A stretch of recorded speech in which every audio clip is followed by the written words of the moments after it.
It seems as though everything Elon Musk touches these days turns to gold. On the back of his recent purchase of just under 10% of Twitter's shares, the Tesla owner will today, April 8th, launch his first paying passenger flight into space. The flight is set to take off Friday morning and signifies a new dawn in passenger space travel. Today, we are discussing everything we know about SpaceX's first space passenger launch. Stay tuned. First up, let's get the ins and outs of the launch. Friday morning, April 8th, saw the launch of SpaceX's first ever paying customer flight, taking off from Kennedy Space Center in Florida. The first of its kind spaceflight has on board 3 paying customers and 1 former NASA astronaut, thankfully, and what has been billed as a breakthrough in spaceflight. Elon Musk's SpaceX company is taking the group on a 10-day mission up into the stars, to the International Space Station, where they will be greeted by NASA's very own Caleb Barron, Mark Van de Hey, Thomas Mashburn, and Raha Chari. They are joined by the European Space Agency's Matthias Maurer and Russia's Pyotr Dobrev and Anton Shakapirov. The once-in-a-lifetime trip was brokered by Axiom Space, who are looking to build their brand as the #1 space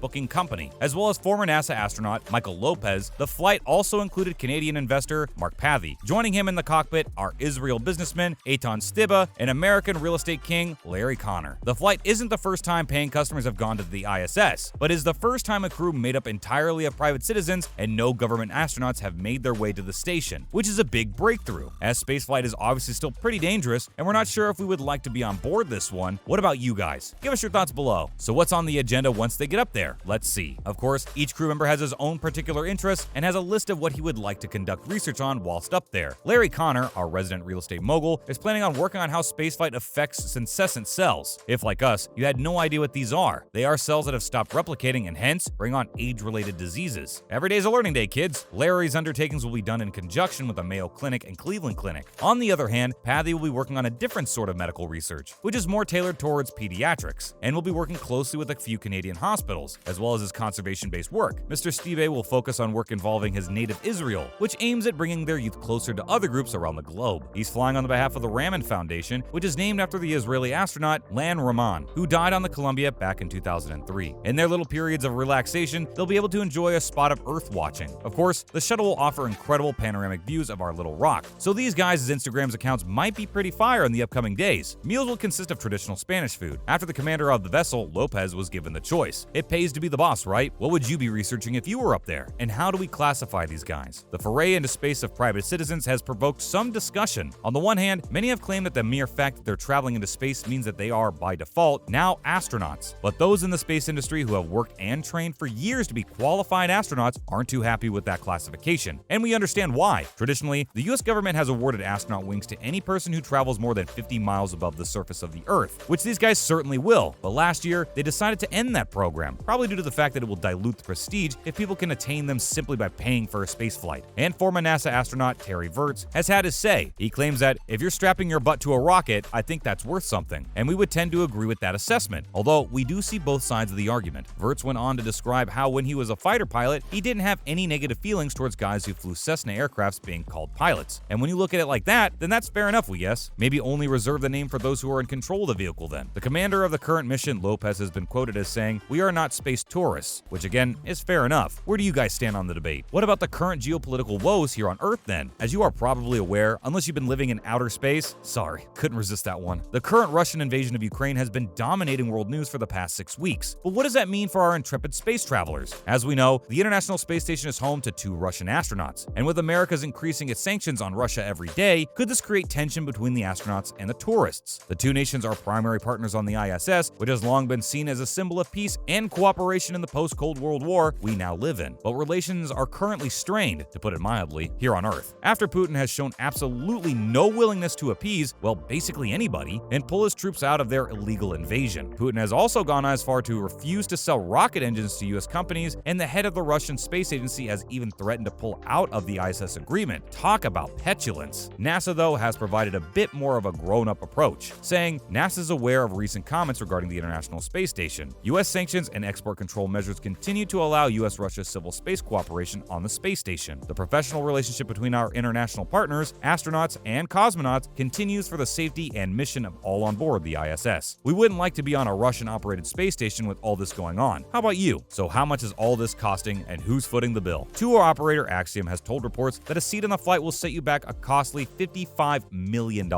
Might be worth checking down the back of the sofa. Food alone on the mission will cost $2,000 per day per person. person. So you can stop complaining about the price of airport food now. Thank you. Taking all the provisions needed for a comfortable and successful trip will cost another $150,000 or so. And to hire the expertise of NASA for their on-ground support costs a whopping $5.2 million.